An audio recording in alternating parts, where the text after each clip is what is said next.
How to install GatorCAM. First, go to any of my videos and you'll see a sites.google.com view GatorCAM home, and then click on the download. It's shared with Dropbox.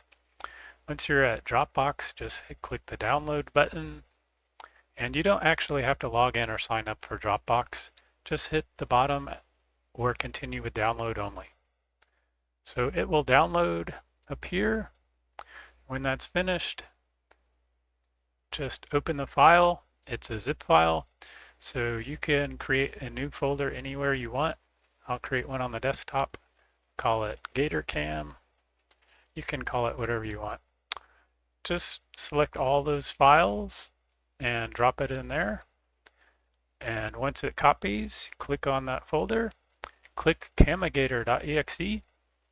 Now Windows will warn you because it doesn't know about my program yet, and it'll only give you the option don't run or X out.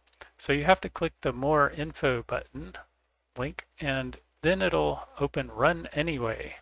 So click run anyway, and then you're off to the races. Hope that helped. Bye bye.